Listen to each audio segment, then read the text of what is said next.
Meron kang tauhan ng mga babae, may mga tauhan ka ng mga lalaki, at iisa lang ang kanilang CR. At kailangan mo rin ng inspeksyon from Dole. Dahil napapastahin ka eh. At yung Dole, titingnan kung maayos yung living condition ng mga tauhan mo. Nagpagdagdag ka ng kwarto para maging 3, hindi mo lang isip magpadagdag ka ng CR para maging 2. Ano pa manas ka niya? Dito makikita na sadista kayo, malupit kayong mag-asawa. Yes, we will. Your question is related to? Ididibang ko lang po yung sinasabi nila na hindi nila kilala si Mr. Pau Pau. Okay. Na hindi nag-work sa kanila. Okay, so... Hindi nga po yan sa amin, Your Honor, nakapasok kahit isang araw eh. Si Pau Pau? Yes po, Your Okay, Honor. very good. Kaya nga, ididibang ko yan eh. Okay, Mr. Ruiz. Ulitin ko ulit. Ilan ang kwarto sa bahay nyo? Para sa mga workers? 3 po, Your Honor. 3. Okay.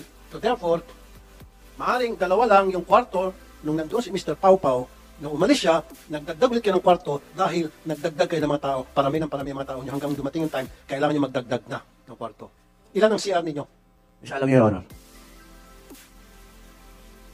Tinanong ko na sila kanina before you came here. Inunahan ko na silang tanongin. Tumutugma. Isa yung sinabi nila sa akin. You see? Ilan ang tauhan ninyo? Your Honor, di ko natanda po. Hindi mo tandaan. Pero may babae at may lalaki. Tama? And yet, meron kang tauhan ng mga babae, may mga tauhan ka ng mga lalaki, at isa lang ang kanilang CR.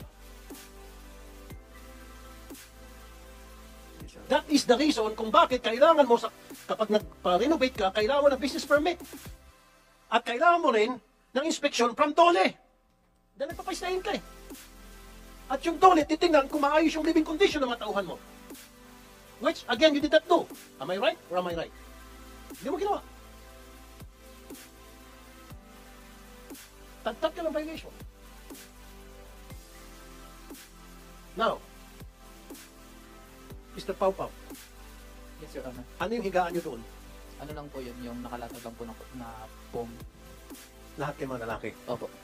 Siksikan, sabi mo kanina. Opo. Siksikan yung mga lalaki, siksikan yung mga babae, and then pati sa CR, siksikan sila. Ngayon, paano yung pag naliligo kayo, pag nagdudumi kayo, paano kung nagkasabay-sabay kayo na gusto nyo ng talagang kailangan nyo nang gamitin yung CR? Ano nangyari? Maaga po kami lahat gigising. Pila-pila kayo. Ano po, paunahan po ng aga ng gising po. Kita nyo kalupitan yung mag-asawa kayo. Ang dami ninyong tauhan, lalaki at babae, buti sana kung parehong babae, di isa lang. Pwede pa magkasabay-sabay, yung isa nag-ilamos, yung isa gumagamit na ng toilet. Pero, ang dami nila, isa lang CR. Nagpagdagdag ka ng kwarto para maging 3, hindi mo lang isip magpadagdag ka ng CR para maging 2. Anong kabalastugan yan? Dito makikita na sadista kayo, malupit kayong mag-asawa. Wala kayong pakialam sa welfare ng mga tauhan ninyo, pwede kapakalan nyo lang. Kasi kung matino at normal ang pag-iisip ninyo, nagdagdag kayo ng kwarto, naging 3 na from 2, dahil marami na kayong tao, and yet isa lang ang CR. Sana nagdagdag man lang kayo ng isa pang CR. Para naging 2 ang CR. Now, isa na lang. Yung puting kotse, Mr. Pau Pau, sabi mo, wala po dito kanina, nabalitaan ko na. Yung malagit-alagit na puting van? Yes po. Anong klaseng van yun? Hindi ko po halos, sir. Anong kulay? Puti po yun, sir. Hindi mo lang po yung plate number. Hindi po. Manang LV, nung nakakita ka pa, ikaw ay naglilinis ng mga kasama sa trabaho mo ano? Nung pagkatapos ko po daw po maglinis sa kusina, pakilinis daw po yung van. Okay. So sa mga nililinisan mong van, ano yung mga plate number kung matatandaan mo? 4995 po. Dan 4995 po. 4995 matatandaan mo. Opo, Dan ang pangalan. Dan 4995. Opo. Kulay puti na van. Opo. Okay, anong itsura ng van kung matatandaan mo, ma? Yung pong katulad po ng biyaheng Mamburao po, na biyaheng Abra. Yung parang ginagamit na pambiyahe, Opo. pampasayarong van. Opo. Mr. Pau Pau, anong description mo ng van na kulay puti? Katulad po nun, sir, sa UP Express. Mga ganun na po. So, tumutok mo naman sa sabi ni Ma'am LB, yung binibiyahe. Opo. Mamburo sabi niya, so UV Express.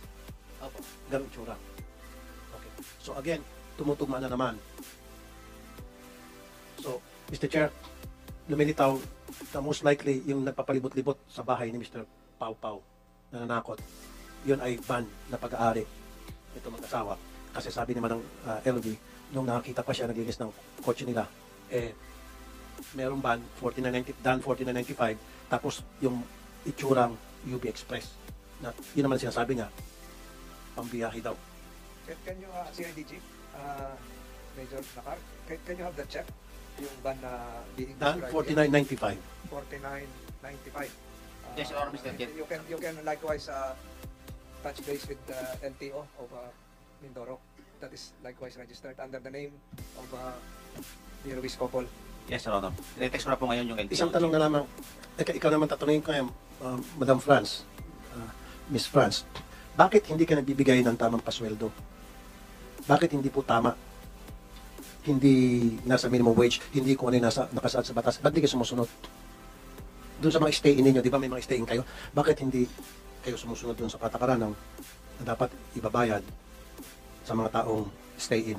Your Honor, Mr. Chair, yung 7,500 po sa amin, sa Mindoro, sobra pa po yun to 10,000 na sinasahod nila. Bali, ang kakulangan lang po namin, yung mga SS nila kulang kami. Kaya nga, bakit nga hindi kayo sumusunod? Inaayos pa po namin. Kahit Naayos. Sino yung mga empleyado mo rito? Tinuro mo si Patrick. Sino pa? Yung nirecognize mo, para hindi natin tatagal dito. Si GM, Your Honor. JM? Sino pa? Si Kuya Dodong, 5 buwan at kalahati lang po sa amin. Dodong. Okay, at least namin mo. Okay. Kuya Dodong, magkano ang sweldo mo? Isang buwan po, 5,000. 5,000. Ilang beses kasi isang araw tatrabaho, Sir Dodong? Tatlong araw po. Ha? Ako, tatlong araw po. 3 araw Trabaho po. kada linggo? Napapunta ko lang ng baka. Bukid. 3 times a week? Kuminsan, nadadagdagan pa. Hindi na po. Okay, hindi mo na matatandaan. So, ibig sabihin part-time.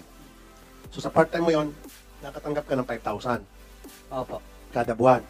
Nabibigyan mo sa yung sweldo mo. Hindi. Hindi po. Bakit hindi binigay sa yung sweldo mo sa loob ng 5 buwan? Wala po eh. Bali lang ng cellphone eh. Anong klaseng cellphone? Touchscreen po. Touchscreen. Ikaw, magkano yung cellphone? Tingin mo. May 3,000 ata po. 3,000 yung cellphone. Ilang beses ka nagbali? Wala mo ko bali po. Cellphone lang po. Isa lang.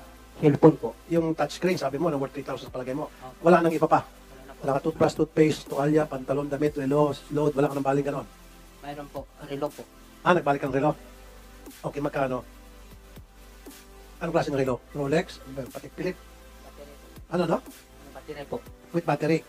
Ay, sabihin na natin 1,000. At may tatak. Ha? May tatak na relo. Wala po. Sabihin natin, Your Honor, Mr. Chair, 1K na relo. Yun yung palito. Yung parang yung palito eh. Inabot nyo na ng mga... Para maging bigay better lang ito. yun. Okay. Sa Dodong, para maging patas. Ano pa? Relo, yung matatandaan mo, tsinelas, may binunan ka, pantalon. Wala po. So, matatandaan mo lang, relo and cellphone. Opo. Wala na talaga. Wala na po. Okay. So, lahat to, sabihin natin 5,000 na lang. 5,000. So, 25,000 dapat matanggap mo. Ayan.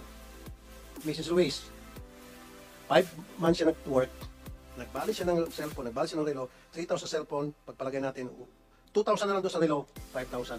So, 20,000 hindi siya nasahuran. Your Honor, ang sahod ni Kuya Dodong ay overvalid pa siya ng 2,105. Meron po kaming listahan, may tagalista po kami. Isasabit namin kasabay ng memorandum ng attorney namin. Now, mabalik tayo kay Mr. Luis. Mr. Luis, ang dami mong kasinungalingan. Babalik ulit ako doon sa sinabi ko, Mr. Chair, nag-second demotion na si Senator Jinggoy. I want this gentleman to be cited in contempt. Gusto ko makulong din to. Na-cite in contempt na si Mrs. Ngayon naman si Mr.